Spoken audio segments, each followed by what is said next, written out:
Before we get started, if you're into tech, hi-fi, or movies, be sure to push the subscribe button for new weekly videos. In this video, we're going to take a look at my Devastator build. Now, if you don't know what a Devastator is, check the link below, go check it out. It's a enclosure from GSG Audio for running a 21-inch sub, and it's pretty crazy. It's a fairly involved build, and this video is going to be kind of long, but if you're going to build one of these, I suggest watching this thing all the way through so you can kind of see all the ins and outs of what you need to do to be successful. Now, to get started, we're going to talk about a few areas before we actually start watching the build itself. And first up, we need to talk about drivers, then we're going to need to talk about tools a little bit, some extra bits and pieces that you're going to need, and then a couple of notes. So first, let's talk about the drivers. There are three different drivers that you can use for this. There's the BNC, the Lavoce, and the Eminence. And like everything else, I've got links to those down below if you want to look at the specs for each one specifically. In this video, I'm using the Eminence driver, and there's a whole story around that. But it ended up being okay at the end. But if you want to see the drama, take a look. I think it'll be right up here. I'll have a link to the unboxing video, so you can take a look at that and see the process by which I got the driver and then kind of the drama associated with that. Now let's talk about tools and supplies. The tools and supplies that you'll need for this build are almost the same as any other GSG build. So if you've done one before, you have a good feel for it. If not, I'll run through them now. First off, you're going to need some glue. GSG recommends PL Premium. I've not used it. I'm a Tight Bond 3 guy, so that's what I used for my build. You're going to need a bunch of clamps, and you're going to need big ones for this build. And unless you're using a brad nailer, you have to have clamps for this, in my opinion. I'll have links to those below as well. You'll probably want a rubber mallet so you can move the pieces around as you need to without marring them up. I use a small carpenter square just to make sure things are all 90 degrees and nice. Then when it comes time to finish, I recommend having an orbital sander and some type of Bondo or filler that you can use for any cracks or scratches or anything else that you want to clean up before you put your finish on. Finish is going to be up to your discretion. I used spray-on Duratex, and it really worked well. But these can be finished in a million different ways. You can put veneer or laminate or roller paint or spray-on. That's going to be up to you. You're going to need some extra components, the final bits and pieces to put everything together. First and foremost is going to be the Speak-On connector. You can use a regular speaker wire connector as well, but I'll have links to the Speak-On that I used below. You'll need wire and all of the crimps and little bits and pieces for inside. And really the wire you need is about yay long. It's not a lot.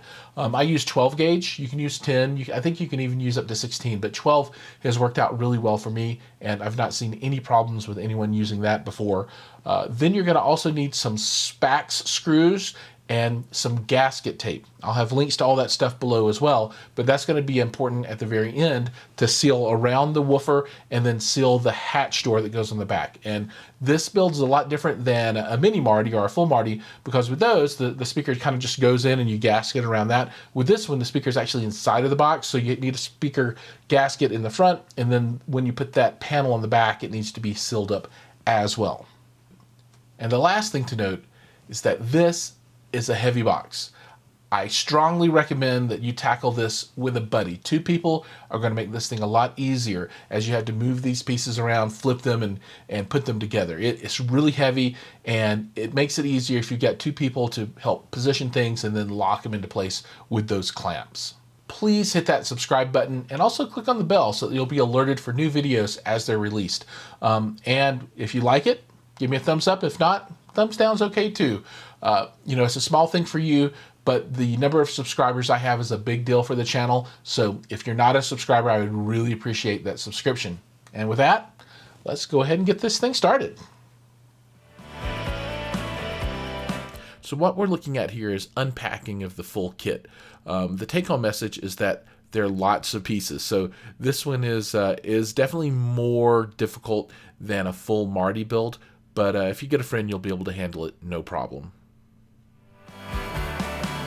Now we're going to go ahead and jump into the build. What I'd like you to pay attention to is kind of the order that I'm doing things in through these different steps. So what you're going to see is an image from the instruction booklet so that you know what we're doing. Then what you'll see me do typically is dry fit the pieces. Then I go through the glue up and then the clamp down. And that's pretty much what I did for the whole build. You know, I'd look at the instructions, make sure I knew what I was doing. I would try it out before I put glue on, then go through the process of gluing it and clamping it. And even doing that, I made a few mistakes, and I'll call those out as we go through the video. But if you do a dry fit before you actually commit to the gluing, you'll typically be able to avoid most mistakes. Another thing that you're going to notice is that I use a few additional tools in this build that I didn't call out at the beginning of the video, and those primarily are going to be this glue brush, and if you don't have one of those, it's pretty cool to use it. This one's got some kind of rubberized tips that you can get the glue off really easy after it dries, and you can just rip it off and use this thing over and over and over, and I use that pretty much throughout the whole build. On top of that, I used a razor knife a bit to help scrape off glue, and I also discovered that using a chisel helped with some of the dry glue quite a bit.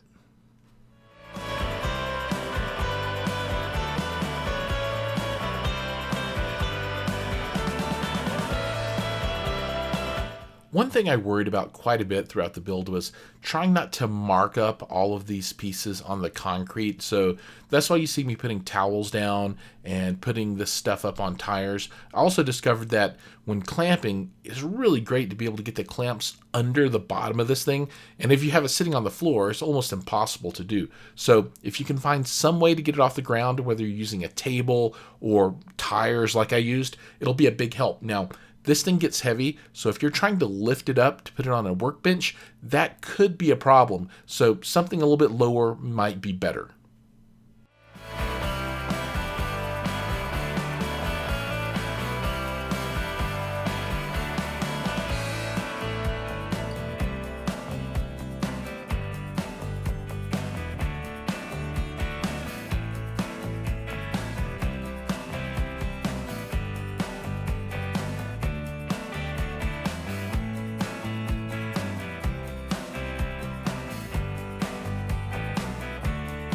One thing to reiterate here is that precision with the clamping and gluing of pieces, especially the ones where you're making things double thick, is really, really important, because what you're going to have to end up doing is sinking these pieces down into the other pieces. And if you have this stuff off a bit, it's just not going to fit well. So take time, and as you can see, I'm checking every edge to make sure that everything is nice and flush.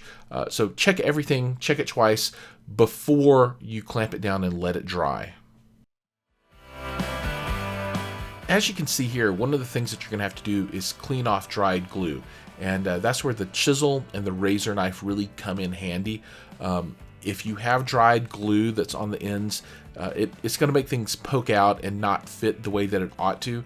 And if you don't have dried glue, that means you probably didn't use enough, and it didn't squeeze out when you clamp things together. So just expect that you're going to have dried glue that you need to scrape off. So if you don't have a razor knife or a chisel or something, now's a good time to pick one up.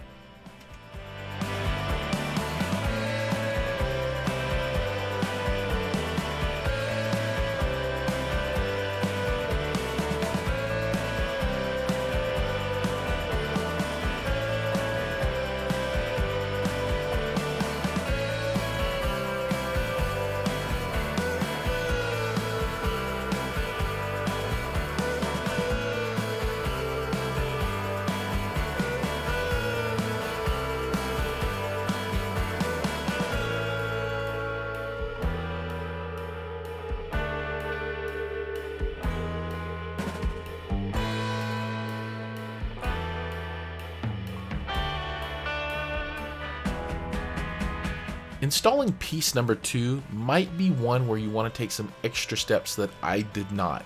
So what happens is once everything's all built, you can very easily see that engraved number 2 from outside of the enclosure, once it's done. So if you want to improve the aesthetics of the box, Before you install it, I would suggest taking Bondo or filler and go ahead and fill that number 2, let it dry and sand it down, so that once everything's built and you paint it, it'll look like a smooth surface. Otherwise, you will be able to see this number 2 from outside of the enclosure if you take a close look.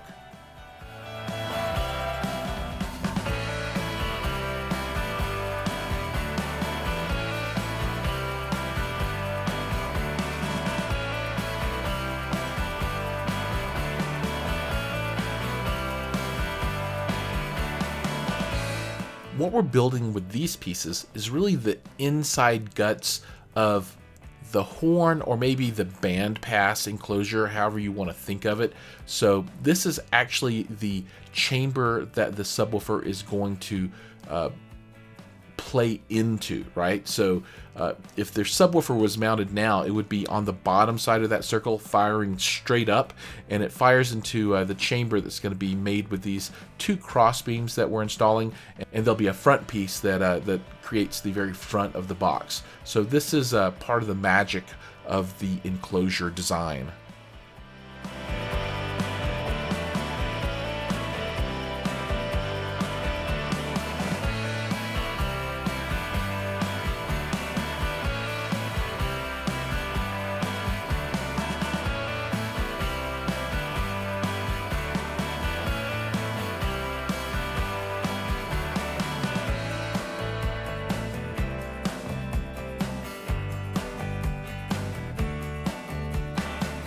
Another thing that you're going to see me do in a lot of these different build phases is add glue to all of the internal joints, right? So I'll put glue on, like you're seeing here, on the edges, and I'll clamp everything down. But then I often come back and then just add more glue around all of the edges. The subwoofer inside of this enclosure creates a huge amount of energy, and you want to make sure that absolutely nothing can move inside of this box. So if you can add glue to any joint, I recommend that you absolutely do it. It won't hurt. It can only help.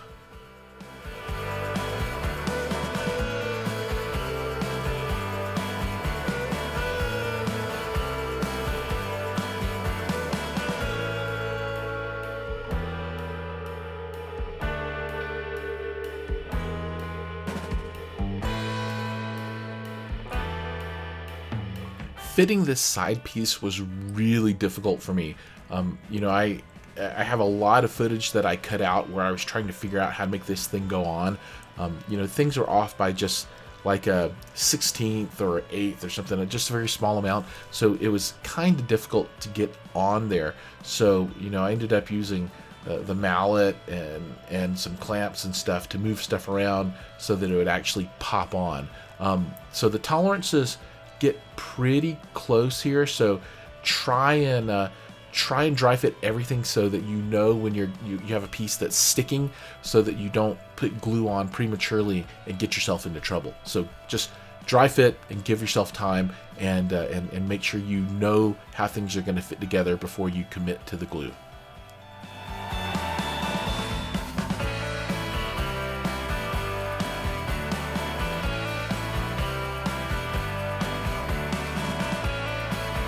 At this point, this enclosure is getting really heavy, and as you saw there, I had to have my wife come help me move this thing around.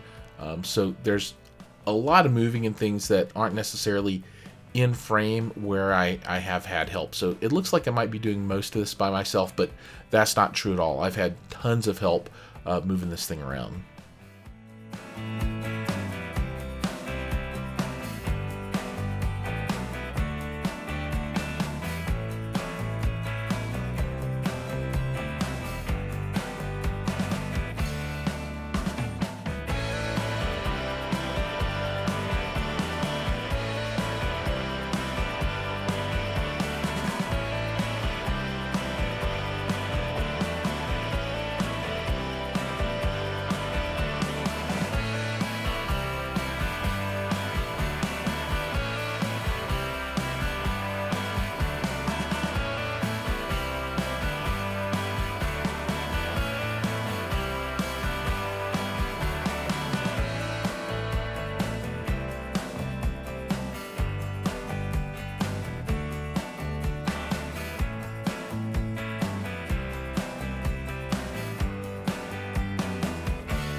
what we're building here is the guts of the back of the enclosure. So if you had just a standard ported box, these braces are going into the part of the box that would just be like the regular back part of a ported enclosure. So you have this woofer mounted inside of this box, and this is on the back side of the woofer on the magnet side, and there'll be a port that lets that additional sound energy out of the front, and that port is located just underneath the larger opening for the horn or the band pass piece. So yeah, there's a lot going on inside of this enclosure.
So you guys get to see a lot of my garage in this video, and if you take a look there, you can see the crates that my Stark Sound speakers came in. They're pretty cool.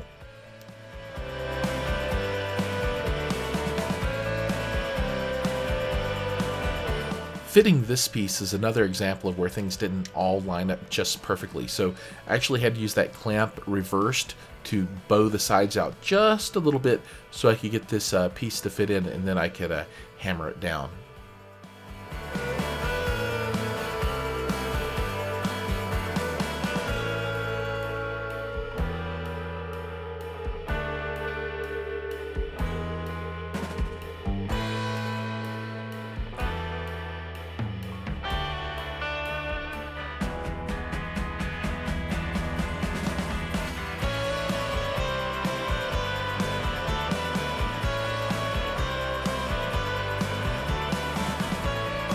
So this is where you get to decide if you're going to use speak-on connectors or just regular banana plug style. I like to use speak-on for all of my subwoofers, well, my DIY stuff anyway. I really like the cables, and I like being able to be sure that things aren't going to come unplugged. So if you use that little insert and glue it in like I just did, that allows you to easily mount the speak-on connector.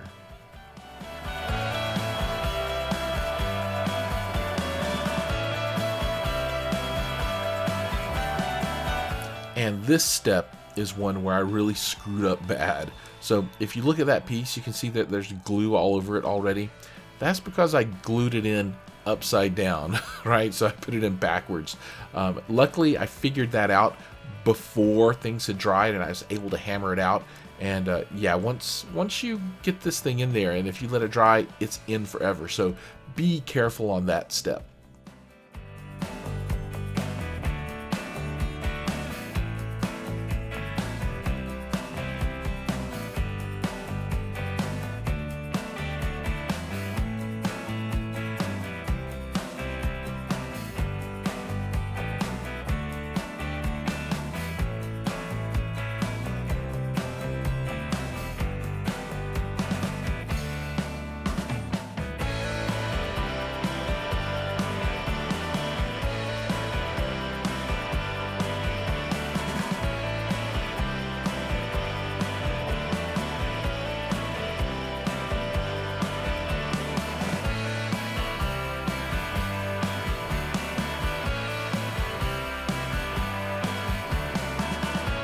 Now this step isn't in the instructions, and it's not required, but I wanted to really get my edges as smooth as I possibly could.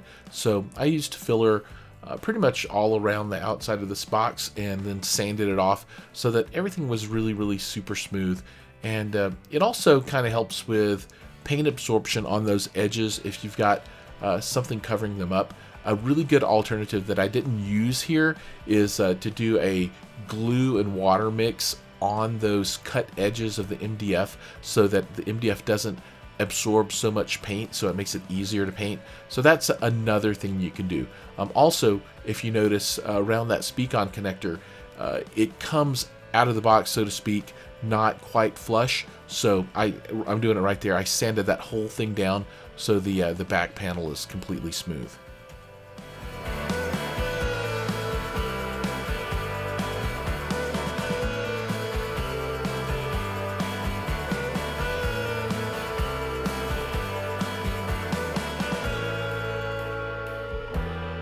And now for paint. So I'm not going to go into the painting in this video because that's a whole video in and of itself, but I used Duratex with a little bit of water, and it's the spray grade Duratex with a really cheap paint gun that I got from Harbor Freight, and a air compressor that I already had.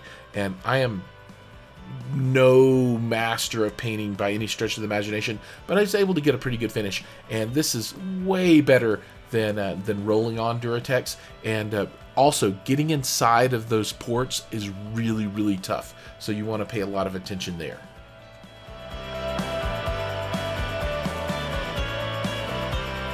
Now it's time for the fun stuff, installing the driver and getting the back panel on. So you need to make sure that you have a good seal between the driver and the two chambers. So I'm just using weather stripping, and you'll need to use that around where the driver mounts, and then also around where you're going to mount the back hatch for the whole enclosure. And that's what I'm doing here. This is where the back hatch is going to mount on. And the thin stuff that I have is some Parts Express speaker gaskets, specifically sold and very expensive for this purpose. And then the larger brown stuff is just some weather stripping that I got at Home Depot.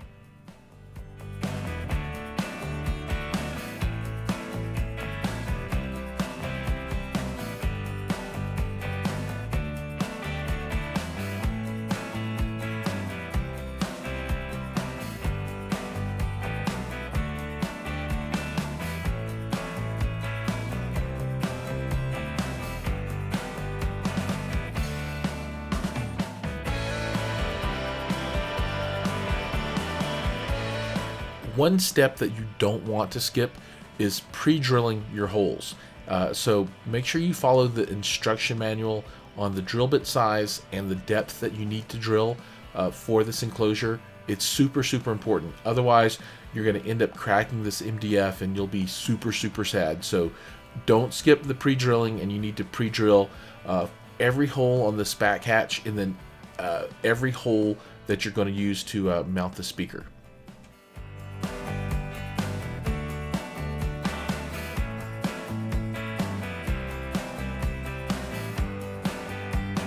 Be very careful when you put this speaker into the cabinet. It's super magnet heavy, meaning that it wants to flip over. So you're likely to be putting it in just like I did, cone down with the magnet pointing up. And just be careful, because it absolutely wants to flip that magnet down. It's really heavy and it's way out there.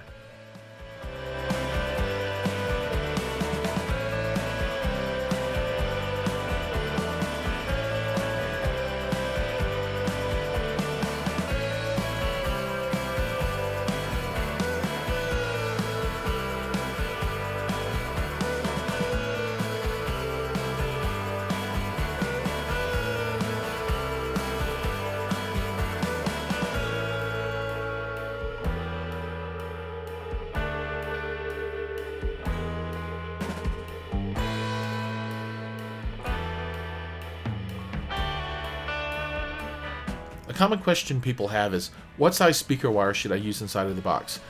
I've used 12 gauge for every subwoofer build that I've done, and it's been absolutely sufficient. You could try 10 or even bigger if you want to, but I don't think there's really any value in that other than just spending a lot of money on cable. So I just started making those little custom cables and attaching to the speak-on connector myself. So very straightforward. and nobody's ever going to see this, so it doesn't have to be pretty, but I still like it to be pretty, and I use shrink wrap and other things on there just to make sure nothing comes apart.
And that is how you build a Devastator. If you're working on your own build, hopefully it's been helpful to watch mine kind of start to finish. And if you're thinking about one, hopefully this helps push you over the edge. You know, it's not that hard to build this thing. Doesn't require a lot of tools, and if you've got a friend, it's really, really easy. Now, this was the build video, and we had done the subwoofer unboxing video before, and next we're going to do the performance video. This is where we pull out REW, take measurements, and see what the curve looks like. You know, how much bass does it really put out at 20 hertz as opposed to 60 hertz, right? This is supposed to be a mid-bass monster, but everyone wants low bass in their home theater, and you know, you're talking 20 hertz, you know, 30 hertz and down. So we're going to see what this thing can do. Remember, when you set this up, you still have to have a high pass filter to protect it against those low frequencies, you know, making the sub go crazy and killing itself. And then also, you need to bump up 20 hertz on this to make the curve a little bit more flat. And we'll talk about all those settings in the next video. So thanks for watching. Please take a moment and hit that subscribe button. And if you've liked it, thumbs up. And if you don't like it, well, thumbs up. Anyway, thanks for watching, everybody. Have a great day. And I look forward to helping you guys with more videos in the future.